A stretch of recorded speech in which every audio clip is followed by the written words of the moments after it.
नमस्कार दर्शकवृन्द, यहाँहरूलाई हार्दिक स्वागत गर्न चाहन्छु। मनोबराज थानुक। चुनावपछि यो विशेष कार्यक्रम न्युज एन्ड भ्युजमा आज हामी विशेष गरी यो नेपालको राजनीतिमा एउटा नयाँ सूर्योदय भएको छ, नयाँ किरणको उदय भएको छ। यो चुनावको एउटा मात्रै एनालाइसिस मेरो रह्यो। यो चुनाव रवि लामिछाने गठबन्धन र एमालेका विरुद्धको यो त्रिकोणात्मक प्रतिस्पर्धा देखियो। एकातिर एमाले सहितको गठबन्धनमा राप्रपा त्यो गठबन्धन रह्यो, त अर्कोतिर चाहिँ कांग्रेस सहितको माओवादी त्यो गठबन्धन रह्यो, र तेस्रो धार सिंगल रूपमा देशभरि एकल रूपमा गएको राष्ट्रिय स्वतन्त्र पार्टी, यो तीनवटा पार्टीको बीचमा कडा प्रतिस्पर्धा देखियो। र अन्ततगत जनताले यसपटकको प्रतिस्पर्धाबाट एउटा जबरजस्त सन्देश दिएको पाएँ मैले कि आम मतदाताको रोजाइमा नयाँ शक्ति, नयाँ ऊर्जा, नयाँ एउटा विकल्प खोजेको रवि लामिछानेको पार्टी जबरजस्त रूपमा संसदमा देखिँदैछ यसपटक। जुन हामीले चुनाव पहिले पनि एनालाइसिस गरेका थियौँ कि यसपटकको चुनावमा रवि लामिछानेको पार्टी एकल रूपमा चुनावमा गएको छ, कुनै गठबन्धन नगरिकन। राप्रपा गठबन्धनमा राप्रपाले जितेको अधिकांश ठाउँमा एमालेको सहयोग छ, यसर्थ राप्रपा एक्लै चुनावमा गएको धेरै कम मात्रामा उसले सिट जितेको छ। जस्तो रूपन्देहीमा उसको साँठगाँठ थियो, चितवनमा उसको साँठगाँठ थियो, झापामा साँठगाँठ थियो। यसकारण राप्रपा गठबन्धनको हिस्सेदार पार्टी हो। तसर्थ जस्तो मकवानपुरमा उसको उम्मेदवार थियो, तथापि मकवानपुरमा स्वच्छ प्रतिस्पर्धा गर्ने भन्दा त्यहाँ चाहिँ जितेको देखिन्छ। यो हेर्दाखेरि सिवाय अब जुन अवस्था यस्तो हेर्दाखेरि राष्ट्रिय स्वतन्त्र पार्टी बाहेक अरू सबै पार्टी गोलबद्ध गठबन्धन एउटा एलायन्समा गएको देखियो। यो एनालाइसिस मेरो। र यसपटक जनताले के चाहन्छन् भन्ने परिणाम हेर्दाखेरि भलै यो स्थायित्व दिने सरकार देखिँदैन, एउटा खिचडीको सरकार, फेरि मोलमलाइको सरकार, गठबन्धनको सरकार, महागठबन्धनको सरकार या मिलिजुलीको सरकार बनाउनु पर्ने अवस्थामा आम मतदाताको म्यान्डेट देखिन्छ। यो किन देखियो भने यहाँ आम मतदाताले जस्तो लोकल इलेक्सनमा देखियो त्यही किसिमको मत रुझान यसमा पनि देखियो। कारण पार्टी भन्दा व्यक्ति हेरेको कारणले गर्दा पार्टीका हस्ती नेता पनि आए र पार्टीले प्राप्त गर्ने या पार्टीको पकड भएका क्षेत्रमा पनि वैकल्पिक मानिएका या पार्टीभित्रैका राम्रा उम्मेदवारलाई जनताले पत्याए। कारण यो थियो पार्टी भन्दा व्यक्तिप्रतिको इन्ट्रेस्ट चाहिँ आम मतदाताको पाइएको देखियो। र समग्रमा हेर्दाखेरि यो चुनावमा खास गरी नयाँ शक्ति र पुराना बीचको जबरजस्त चाहिँ सङ्घर्ष चाहिँ देखियो। जुन सङ्घर्षबाट यसपटकको चुनावबाट राष्ट्रिय पार्टी बनेको छ रवि लामिछानेको राष्ट्रिय स्वतन्त्र पार्टी। राष्ट्रिय स्वतन्त्र पार्टीले अहिले समानुपातिकमा झन्डै 10 लाख मत क्रस गरिसकेको छ। ऊ अहिले चौथो स्थानमा छ, तेस्रो स्थानमा माओवादी केन्द्र देखिएको छ। सुरुवाती रूपमा उसको लिडिङ थियो तेस्रो स्थानमा, तर अहिले चौथो स्थानमा छ। समानुपातिकतर्फ हेर्ने हो भने कांग्रेस र एमालेको प्रतिस्पर्धा देखिन्छ र यो समानुपातिकको प्रतित्व 40% अर्थात् 110 सिटको भागभण्डा लाग्नेछ कुल मत गणना भइसकेपछि। र 1 करोड मतगणना भइसकेको अवस्था छ। र यो अवस्थामा अब 7 देखि 9,000 को यो फेरिमा जुन छ डाटा 7,000 मत यो जुन हेरिन्छ 7,000 भन्दैछु, सरी 7 लाख मतगणना हुन बाँकी छ। यो 7 लाख मतगणनामा सबैभन्दा बढी सकस कसैलाई छ? त्यो माधव कुमार नेपालको पार्टी एकीकृत समाजवादी पार्टीका निम्ति 7 लाखमा उसले 50,000 मत प्राप्त गर्नुपर्ने छ। यो बडो उसका निम्ति यतिखेर सकस बनेको छ कि राष्ट्रिय पार्टी बन्ने या नबन्ने। जसलाई कटाक्ष गर्दै एमाले अध्यक्ष ओलीले बताउनु भएको छ कि 3% नपुग्ने कुनै पार्टी भन्नुको अर्थ माधव नेपालको पार्टी प्रति कटाक्ष लक्षित गर्दै आफ्ना कार्यकर्तालाई बताउनु भएको छ कि साना पार्टी या कुनै व्यक्ति या अन्यमा गएको समानुपातिक मतहरू, साना पार्टीका मतहरू डाइभर्ट गरेर माधव नेपाललाई ट्रान्सफर गरेको हुनसक्छ गठबन्धनका दलहरूले। तसर्थ यसबाट सचेत रहन उहाँले धाँधली भएको हुनसक्ने अनुमान गर्नुभयो।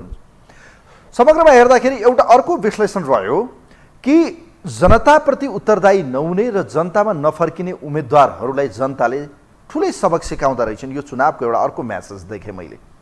खास गरी सत्तामा बस्ने, सत्ताको रसस्वादन गर्ने, सत्तालाई आफ्नो बकौती ठान्ने र जनता चाहिँ भनौँ न यी किरा फटेङ्ग्रा हुन् भन्ने जुन किसिमको मानसिकता थिए सत्ताका, जुन अहिले देखिन्छ चुनावमा, वर्तमान संसदमा प्रतित्व गर्ने झन्डै 60% उम्मेदवारहरू चाहिँ यसपटकको चुनावमा हारेको देखिन्छ।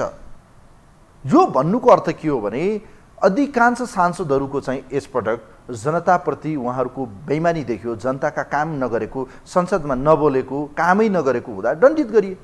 त्यसमा पनि अझ महत्त्वपूर्ण कुरा सरकारमा रहनेका र सरकारका बहालवाला मन्त्रीहरूको भने हरिबिजोग भएको छ यसपटक। हेर्नुहोस्, गृहमन्त्री बालकृष्ण खाँडको कुरा गर्नुहोस्, पर्यटन मन्त्री जीवनराम श्रेष्ठको कुरा गर्नुहोस्, ऊर्जा मन्त्री पम्पा भुसालको कुरा गर्नुहोस्, यी धेरै मन्त्रीका नामहरू लिस्टेड गर्न सकिन्छ। ती सबै यसपटक चुनावमा धुलिसात भएका छन्, अर्थात् पत्ता साफ पारिएको छ। र अर्को एउटा महत्त्वपूर्ण कुरा, जुन बडो महत्त्वपूर्ण विषय पनि हो कि राष्ट्रिय राजनीतिको एउटा परिस्थिति हेर्दाखेरि सारा शक्ति एकभन्दा पनि एमाले आफ्नो साख र शान जोगाउन सफल भयो। एमालेका विरुद्ध जति प्रपञ्च गरियो, जति उसलाई कमजोर पार्न खोजियो, तर ऊ जे जस्तो भए पनि अहिले पनि 8-10 सिटको डिफ्रेन्समा कङ्ग्रेससँगको पहिलो र दोस्रोको लडाइँमा देखिन्छ। यो पुरै शक्ति लाउँदा पनि एमालेलाई परास्त गर्न सकेन। यसका पछाडि दुईटा कारण छन्। एउटा कारण एमालेको सङ्गठन, दोस्रो कारण एमालेको एजेन्डा, खास गरी राष्ट्रियताको एजेन्डालाई जनताले जबरजस्त रूपमा साथ दिएको देखिन्छ। हेर्नुहोस्, अब आज यिनै विषयमा र पछिल्लो समय एउटा बडो महत्त्वपूर्ण यो चुनावबाट एउटा विषय बाहिर आयो। खास गरी रवि लामिछाने र गगन थापाको साँठगाँठले गर्दा गठबन्धनलाई काठमाडौँ भ्यालीभित्र धोका भएको आरोप यतिखेर लागेको छ। हेर्नुहोस्, काठमाडौँ निर्वाचन क्षेत्र नम्बर 2, 7 र 9 मा खास गरी माओवादीका क्यान्डिडेट रहेको ठाउँमा उहाँले स्वतन्त्र पार्टीका उम्मेदवारलाई सघाएको आरोप लागेको छ। र जसको एउटा फ्ल्यासब्याक या ब्याकग्राउन्डमा कुरा गर्ने हो भने रवि लामिछानेको पार्टीको तर्फबाट काठमाडौँ क्षेत्र नम्बर 4 मा उम्मेदवारी दिइसकेको अवस्था थियो। तर उम्मेदवारी दिएपछि अन्तिम आवरमा आएर आफ्ना पार्टीका उम्मेदवारलाई रवि लामिछानेले विथड्र गर्न लगाए। अर्थात् गगन थापा र रवि लामिछानेको बीचमा कहीँ कतै यो साँठगाँठ छ कि भन्ने देखिन्छ। यसै विषयमा नेपालको नयाँ राजनीतिको ध्रुवीकरणमा गगन र रवि लामिछाने, अर्थात् गगन थापा र रवि लामिछानेको चार्मिङ, एक किसिमको क्रेज र सत्ता समीकरण र भोलिका आशाका किरण हेरिरहँदा, तर यो किसिमको राजनीतिमा कूटनीति चाहिँ हुन्छ, यो हुन्छ देखिन्छ पनि। तर के साँच्चीकै गगन थापाले बेइमानी गरेर रवि लामिछानेलाई सेफ ल्यान्डिङ गर्न खोजेका हुन्, या रवि लामिछानेले भावी प्रधानमन्त्रीका क्यान्डिडेट मानिएका गगन थापालाई चाहिँ सेफ ल्यान्डिङ गर्न खोजेका हुन्? यसै विषय सन्दर्भमा तयार पारेको एउटा रिपोर्ट छ।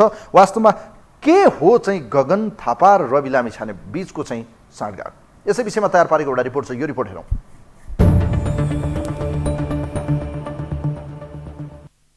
प्रमुख राजनैतिक दलका अतिवादी, अहंकारी र नेतृत्वकै वरिपरि घुम्ने भजन मण्डली हार्दै गर्दा भर्खरै उदाएको राष्ट्रिय स्वतन्त्र पार्टीले पाएको मत परिणामले अधिकांशलाई आश्चर्यचकित पारेको छ। किनकि 5 महिनाकै अवधिमा कुनै दलले यो खाले सफलता पाएको रेकर्ड छैन। जसले ठूला दलका ठूला नेताहरू त अस्वाभाविक तरिकाले मत पाएको भन्दै झस्किएर बरबराउन थालेका छन्, तर मत पाएको नभई जनताले छाना फुडेरै दिएका हुन् भन्नेतर्फ सोचेका छैनन्। किनकि जनताले कतिसम्म दिएका छन् भने चितवन 2 बाट निर्वाचित स्वतन्त्र पार्टीका सभापति रवि लामिछानेले सबैभन्दा धेरै मतान्तरका साथ विजय हुने सौभाग्य पाएका छन्। तर अहिले स्वतन्त्र पार्टीको उदय र काठमाडौँ 4 बाट प्रधानमन्त्रीको एजेन्डा सहित निर्वाचित भएका कांग्रेस महामन्त्री गगन कुमार थापाको साँठगाँठको विषय सतहमा आएको छ। स्वतन्त्र पार्टीसँग मिलेर महामन्त्री थापाले गठबन्धनमाथि अन्तर्घात गरेको भन्दै कांग्रेसकै नेताहरू उजुरी गर्न बालुवाटार गएका छन्। त्यसमध्ये चितवन 2 मा रविसँगै पराजित उमेश श्रेष्ठ, काठमाडौँ 6 का भीमसेन दास प्रधान र नवलपरासी पश्चिम 1 बाट निर्वाचित विनोद चौधरीले थापा समूहले संगठित असहयोग गरेको भन्दै प्रधानमन्त्री देउबा समक्ष गुनासो बिसाएका छन्। काठमाडौँ 2 मा स्वतन्त्र पार्टीकी शोभिता गौतमले पल्ला पल्टाएपछि पराजय बेहोरेको माओवादीले समेत गगन रवि साँठगाँठकै कारण हारेको आरोप लगाइरहेको छ। गगन थापा जहाँ चुनाव लड्नुभयो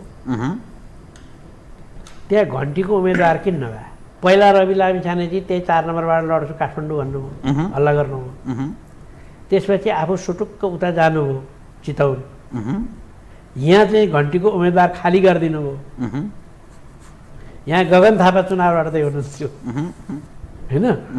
यी सबै कुराको डिजाइन त कतै न कतै कोही न कोही भएर गरेका छ।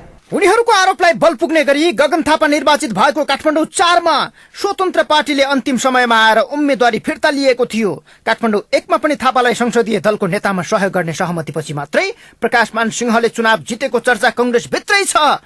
घण्टीकै कारण राप्रपाका रविन्द्र मिश्रले चुनाव हारेको विषय पनि छ। 5 दलीय गठबन्धन विरुद्ध आशातीत परिणाम ल्याउन नसकेको नेकपा एमाले पनि कंग्रेस स्वतन्त्र पार्टी बीच साँठगाँठ भएको आरोप लगाएको छ। कतिपय ठाउँमा चाहिँ काङ्ग्रेसका खास क्यान्डिडेट भएको ठाउँ घन्टी फिर्ता भएको छ होइन। त्यो हिसाबले हेर्दाखेरि चाहिँ के देखिन्छ भने त्यसमा कतै न कतै चाहिँ अलि तादामेता छ कि साथीहरूको पनि देखिन्छ।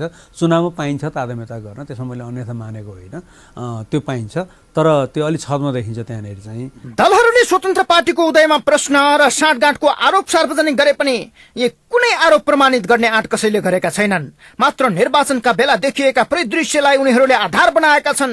साँठगाँठ गरेको भन्ने आरोपमा कंग्रेस महामन्त्री थापाले भने मतदातामाथिको अपमान भनेका छन्। तर सरकारमा जाने कि नजाने भन्ने प्रश्नमा रविले पुस्तान्तरणको माग गर्नुलाई अर्थपूर्ण मानिएको छ। उनले भनेका छन् अहिलेकै नेतृत्व दोहोरिने अवस्था आए स्वतन्त्र पार्टी सरकारमा जाँदैन। दल भित्रैबाट पनि पुस्तान्तरण भएर आए हाम्रो पार्टी सरकारमा जान सक्छ। हामी त्यसबारेमा सोचेको छैनौँ। जस्ट हाम्रो चाहिँ चाहना के भने नेपालमा राजनीतिक दलहरूले आन्तरिक लोकतन्त्र ठिक गरे भने यो देशले सच्चा उम्मेदवार पाउँछ। सच्चा उम्मेदवार पाउने बित्तिकै मुलुकको समृद्धि हुन्छ। मतलब ओली देउबा र प्रचण्डको नेतृत्व स्वीकार्न राष्ट्रिय स्वतन्त्र पार्टी तयार छैन।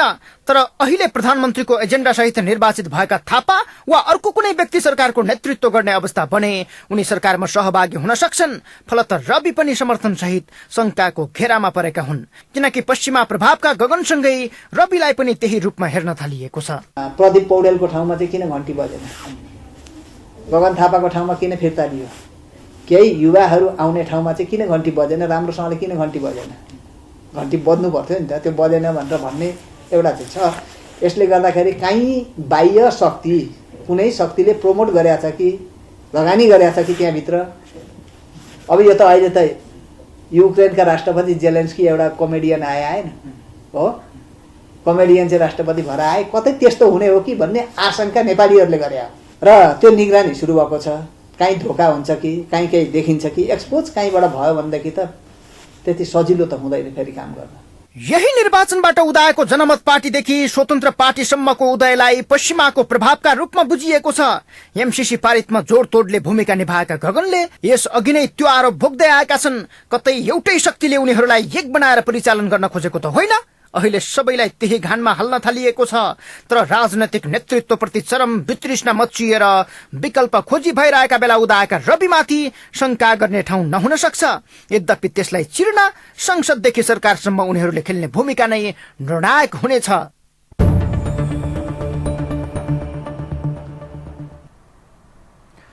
दर्शकवृन्द, हावा नचलिकन पात हल्लिँदैन।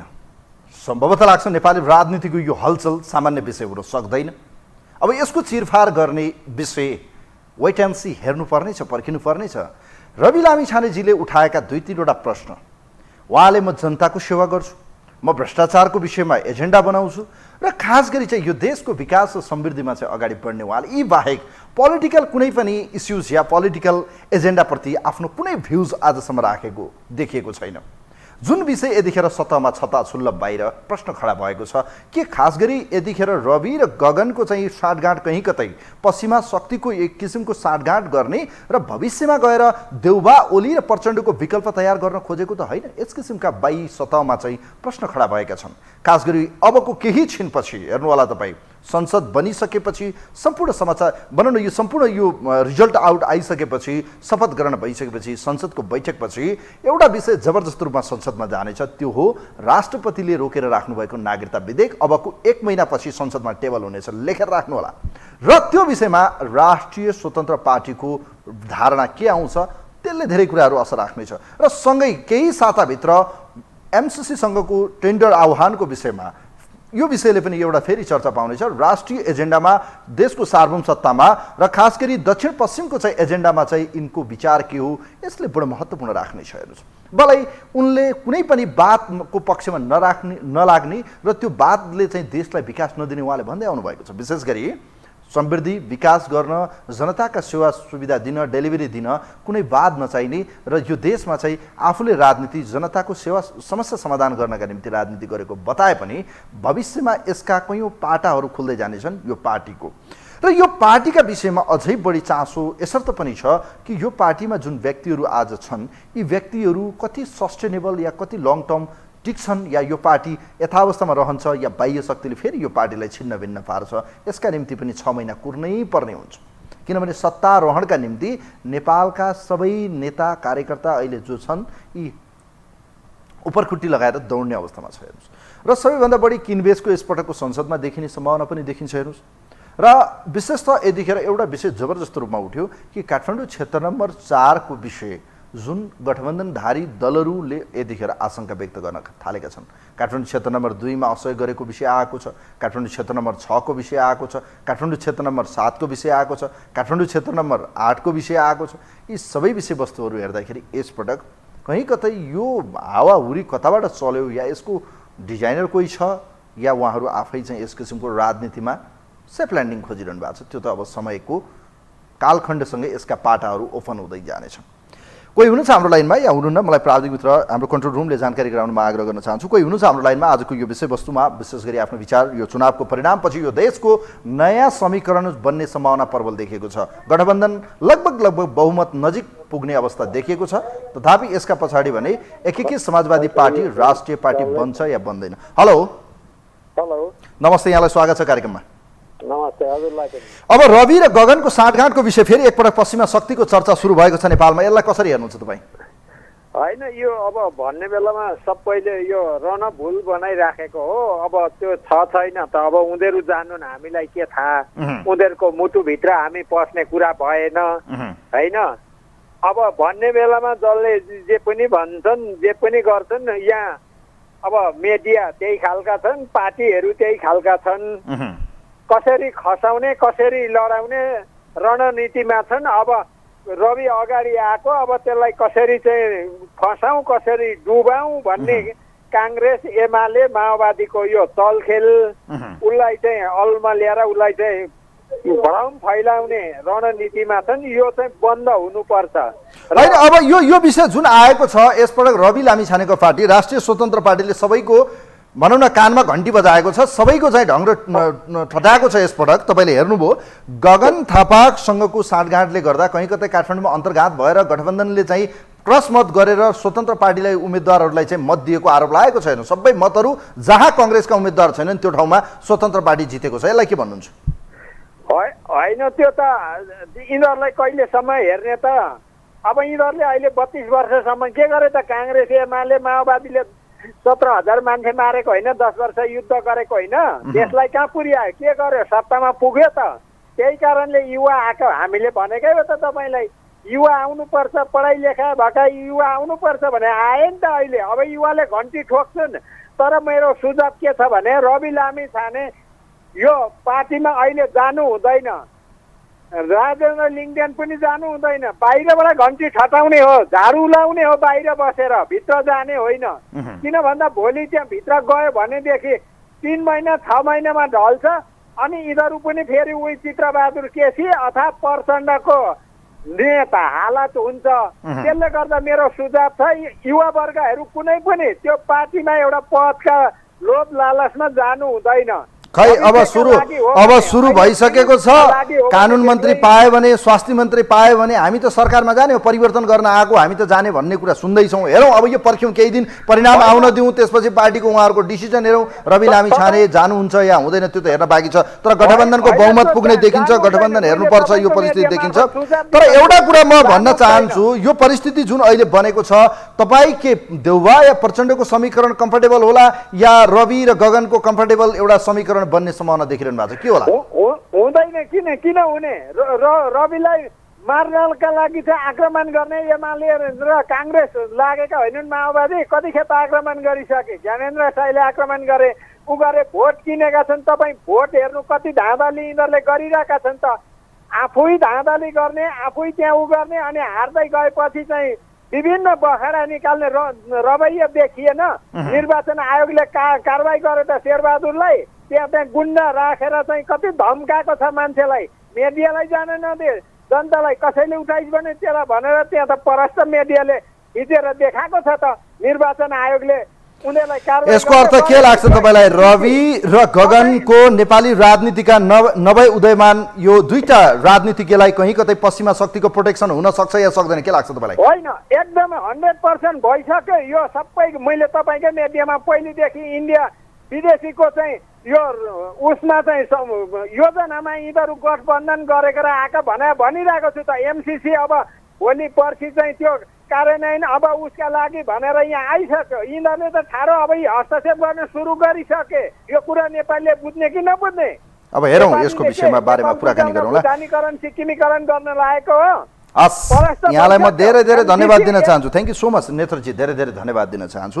विशेष गरी एउटा विषय यतिखेर राजनीतिको मत परिणामहरू आइरहँदा, यो चुनावको मत परिणाम आइरहँदा नेपाली राजनीतिमा एउटा फेरि तरङ्ग पैदा भएको छ। खास गरी काठमाडौँ क्षेत्र नम्बर 4 र भ्यालीमा चाहिँ गठबन्धनका उम्मेदवारहरूलाई हराउनमा गगन थापाले भूमिका खेलेको र विशेष गरी गगन थापाले माओवादीका उठेका ठाउँमा चाहिँ आफ्ना भोटहरू जो थिए, कोर भोटहरू, ती भोटलाई डाइभर्ट गरेको र स्वतन्त्र उम्मेदवारहरूलाई, राष्ट्रिय पार्टीका उम्मेदवारहरूलाई सहयोग गरेको र रवि लामिछानेले चाहिँ काठमाडौँ क्षेत्र नम्बर 4 मा चाहिँ आफ्नो उम्मेदवार नदिनुलाई यतिखेर खास गरी गठबन्धनभित्र यो विषय बडो चर्चाको विषय बनेको छ र गगन थापाको देशैभरि जबरजस्त एउटा पार्टीभित्र समूह या गुट निर्माण भइसकेको देखिन्छ। यसर्थ पनि गगन थापा अबको संसदीय निर्वाचनमा पार्टी सभापतिमा उठ्ने कुराले पनि बडो अर्थ राखिरहेको छ। यसलाई रोक्न देउबा सफल हुनुहोला या देउबाले फेरि यो पटक चाहिँ हार बेहोर्नुपर्छ, त्यो हेर्न बाँकी छ। यदि परिस्थिति बन्यो, गगन थापा संसदीय दलको नेता बने, त त्यसपछि एउटा नयाँ परिस्थिति बन्नेछ कि सत्ता समीकरणमा कि रवि र गगनको नयाँ एउटा एलायन्सको सम्भावना पनि त्यत्तिकै रूपमा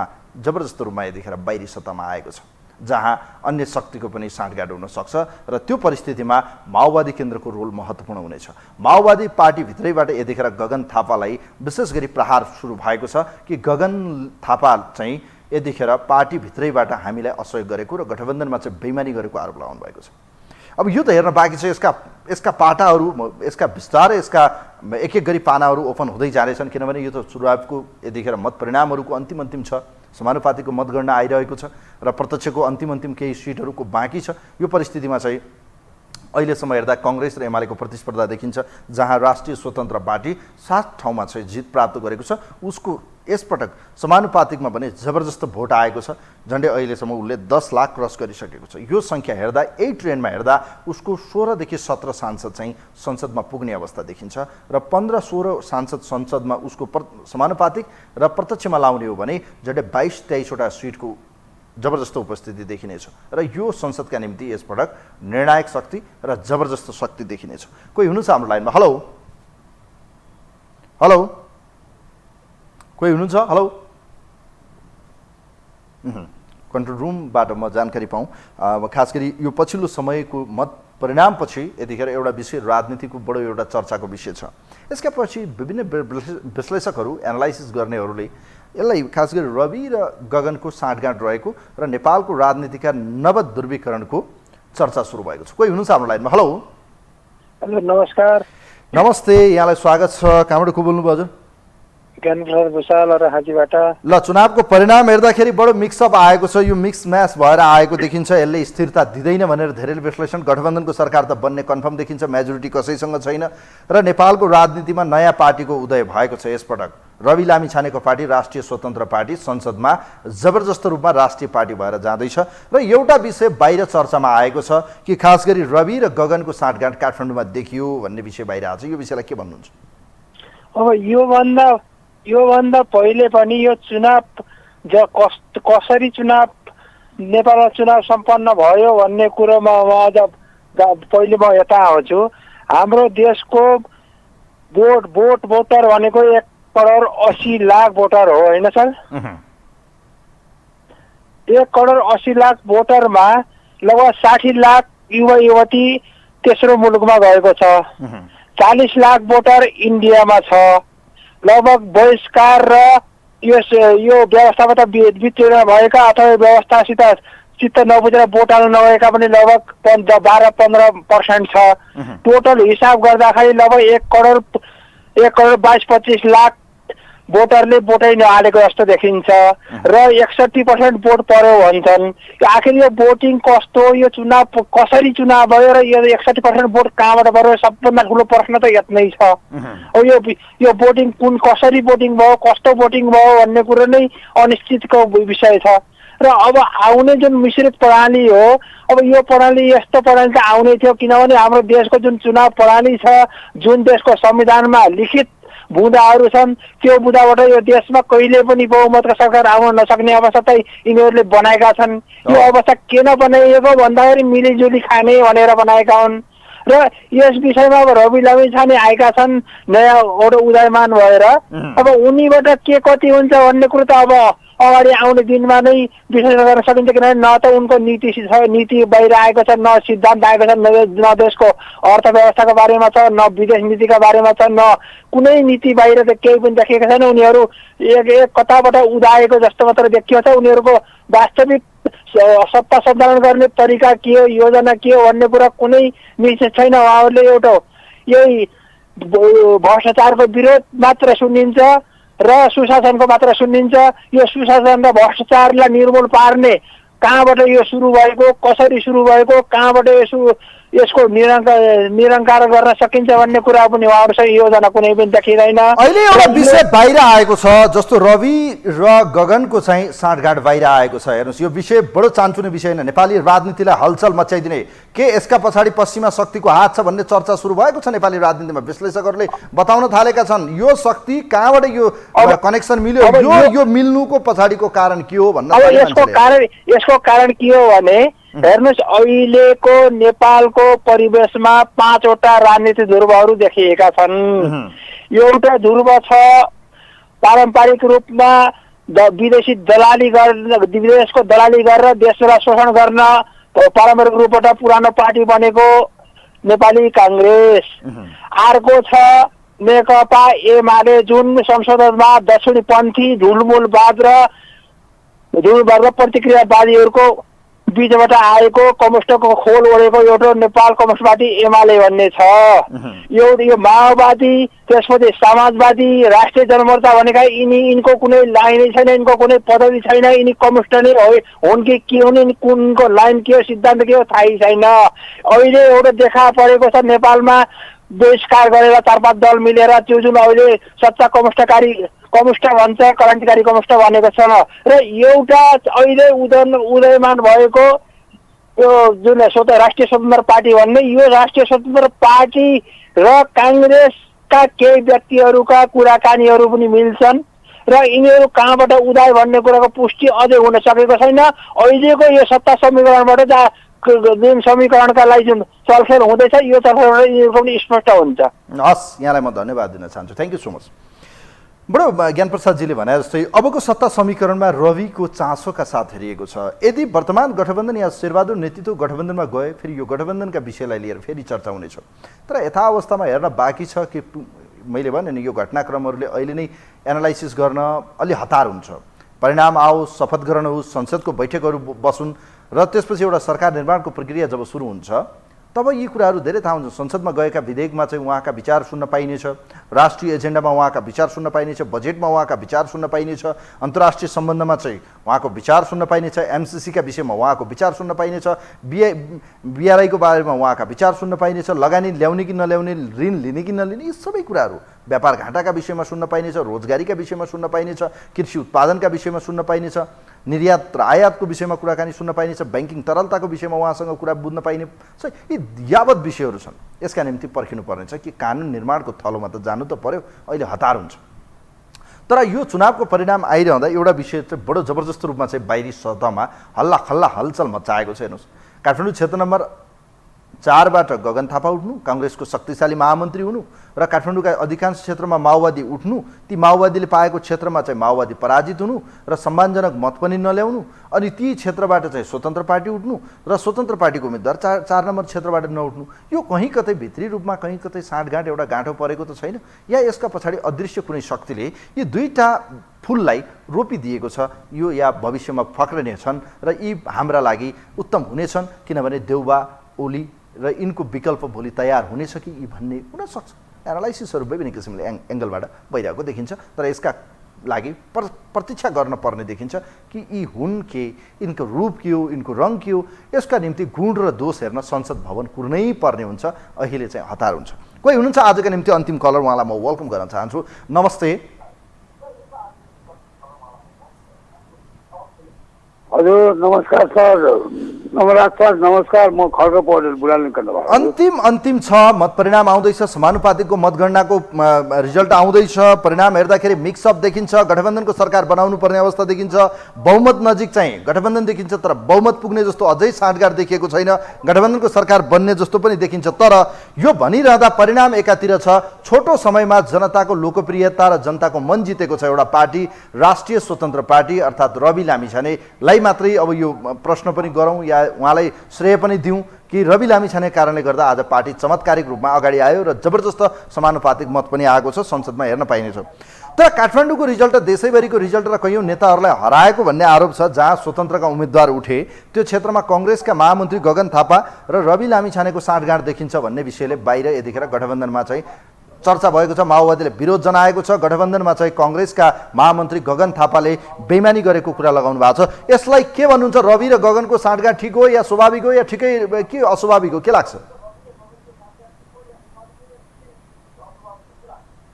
यो साँठगाँठ ठिक होइन। अब म 5 नम्बरमा छु। अब गगन थापा भने एमसिसी को पैसा अर्बौं खाएर देउपालाई साथ दिने मान्छे हो। अब मेरो टाउको मोडेर काठमाडौँ बाहिर पठाए हुन्छ भने त अब उसँग साँठगाँठ गरेर यहाँ गगनसँग जाने 5-7 करोड पैसा लिएको हुनुपर्छ रवि लामिछानेले, होइन भने किन उम्मेदवार फुटेको? ऊ पनि शङ्काको घेरामा भयो। होइन, उहाँले उम्मेदवारी दिएको व्यक्तिलाई राष्ट्रिय स्वतन्त्र पार्टीको उम्मेदवार चुनाव चिन्ह लिएर जानुपर्ने समयमा उहाँले विथड्र गराइदिनु भयो कि काठमाडौँ क्षेत्र नम्बर 4 जहाँबाट गगन थापा हुनुहुन्थ्यो र उहाँले यस्तो किन गर्नुभयो भन्ने प्रश्न अहिले सतहमा बाहिर आएको छ। ल हेर्नुहोस्। होइन, यो मैले थाहा पाइसकेको छु हजुर। अब यो एउटा बेमान चरित्रबाट यी दुईटाको साँठगाँठ हो। अब रविन्द्र लामिछाने नि शङ्काको घेरामा अहिले परिसक्यो जस्तो लाग्छ मलाई। हुन त अब यो एउटा खिचडी सरकार हुन्छ। अब यो खिचडी सरकार मध्येमा संसदमा पुगेर यिनीहरूका जुन एजेन्डा देशको लागि कस्तो किसिमका गतिविधि चलखेल यिनीहरूका शब्द आवाजहरू आउँछ, त्यसले पनि अलिकता यिनीहरूलाई शङ्काको निवारण गर्ने हो कि वास्तविक देशकै लागि हुन् कि होइन भने अब यो रवि लामिछाने नि मैले देख्दा शङ्काको घेरामा परिसकेका छ। अब यसको लागि सशक्त भएर अब हेर्न बाँकी छ यो शक्ति कसरी आयो, के भयो, यो सबै हेर्न बाँकी छ। भूमिका खेल्न पर्यो। हेरौँ, राजेन्द्र लिङ्गदेनको पार्टीमा पनि जो उदाएका छन् विक्रम पाण्डे, हामीले चिनेका पात्रहरू विक्रम पाण्डे, तपाईँले हेर्नु भएको छ समानुपातिकबाट अब पशुपति शमशेर त्यहाँ पुग्ने छन्, सत्ताका माहिर खेलाडी र त्यसै गरी दीपक बोहरा, यी शक्तिका माहिर खेलाडीसँग राप्रपा अध्यक्ष राजेन्द्र लिङ्गदेनको मोलमलाइ हुनेछ। सम्भवतः लाग्छ अहिले नै हतारो हुन्छ, तर पार्टी अधिकांश पार्टी यसपटक फुट्ने देख्छु मैले। यो मैले एक्सक्लुसिभ बताउँदैछु कि अधिकांश पार्टी 40% यदि कुनै विधेयक आयो अहिले जुन छ, यो विधेयक हेर्दाखेरि अधिकांश पार्टीको चाहिँ छिन्न भिन्न साना पार्टीको चाहिँ भविष्य अन्धकार होला जस्तो देखिन्छ। खैर हेर्न बाँकी छ। म धन्यवाद दिन चाहन्छु यहाँलाई। थ्याङ्क यू सो मच, धेरै धेरै धन्यवाद छ यहाँलाई। खड्ग पौडेलजी हुनुहुन्थ्यो, उहाँसँग कुराकानी गऱ्यौँ। हेर्नुहोस्, नेपाली राजनीति अस्थिरतामा छ, पार्टीको टुटफुट हुन सक्छ। यस्तो परिस्थितिमा जहाँ अस्थिरता हुन्छ, जहाँ सरकारका निम्ति मोलमलाइ हुन्छ, यो भनिरहँदा मेरो प्रिडिक्सन मात्रै हो, यो एनालाइसिस मात्रै हो कि नेपालका परिघटनालाई हेर्दा साना दलहरूको चाहिँ किनबेच हुने, साना स्वतन्त्रहरूको चाहिँ तानातान हुने, साना दलहरूलाई प्रलोभन दिने, लगानी गर्ने, फुटाइदिने, 40% 20% ल्याएर अध्यादेश मार्फत पार्टी फुटाइदिने र महत्त्वपूर्ण मन्त्रालयको जिम्मेवारी, यो खेल हुन सक्छन्। हेर्दै गर्नु होला, राष्ट्रिय स्वतन्त्र पार्टीप्रति पनि यो ललिपप जानेछ कि राष्ट्रिय स्वतन्त्र पार्टीका महत्त्वपूर्ण व्यक्तित्वहरू कहीँ कतै लोभमा परे त पार्टी 6 महिनाभित्रै फुट्ने देखिन्छ। यो परिस्थिति आउन सक्छ। नेपाली राजनीतिमा सम्भावनाका सबै च्याप्टरहरू चाहिँ ओपन छन्। हेर्नुहोस्, तर रवि र गगनको यदि यो साँठगाँठ हो भने यस्ता विश्वमा कैयौँ घटनाक्रमहरू देखिन्छन्। हेर्नुहोस्, यो तितो यथार्थ हो। भलै उहाँ यदि साँच्चीकै केजरीवाल मोडलमा हो त केजरीवाल मोडलबाट पार्टीलाई चाहिँ स्थापित गर्नका निम्ति उहाँलाई अब धेरै गाह्रो हुने छैन, किनभने केजरीवाल मोडलमा उहाँ जानुपर्नेछ। यदि होइन, उहाँ चाहिँ बाहिर शङ्का गरिएअनुसार उहाँको भिजन के हो, उहाँका एजेन्डा के हुन्, नागरिकताको सवालमा, एमसिसीको सवालमा, यो देशको सभरेन्टीको सवालमा, यो देशका चाहिँ परराष्ट्र सम्बन्धमा, यो देशको अर्थतन्त्रमा उहाँको पोलिसी चाहिँ अब खोजिने संसदमा। तसर्थ पनि उहाँले जबरजस्त तयारी गर्नुपर्ने छ कि उहाँले जनताका बिचमा यो हो भनेर। होइन भने पाकिस्तानमा इमरान खानका पक्षमा जबरजस्त चाहिँ मत आए पनि, सरकार बने पनि सरकार टिकेन। कारण शक्ति राष्ट्र। तपाईँले हेर्नुभयो युक्रेनको जेलेस्की जो राष्ट्रपति हुनुभयो, राष्ट्रपति कसरी चाहिँ गोटी भएर चल्छन् भन्ने कुराको यी समग्र उदाहरणहरू छ। तसर्थ बी केयरफुल भने जस्तै उहाँले यसपटकको संसदमा चाहिँ जबरजस्त आफ्ना पक्षमा, देश र जनताका पक्षमा, राष्ट्रिय सरोकारका सवालमा र आम जनतालाई विश्वासमा लिन उहाँका निम्ति यो जुन जनताको मत छ यसलाई बोक्न धेरै गाह्रो देखिन्छ। यो भारीलाई कसरी उहाँले किनारा लग्नुहुन्छ या लगेर हिँड्नुहुन्छ 5 वर्ष, यसको अग्नि परीक्षा सुरु भएको छ। हस्, कार्यक्रममा यही बिट मार्छु। कार्यक्रमको यो आजको विशेष अङ्कबाट कार्यक्रमको टिमसँगै म पनि बिदा हुन्छु। नमस्कार।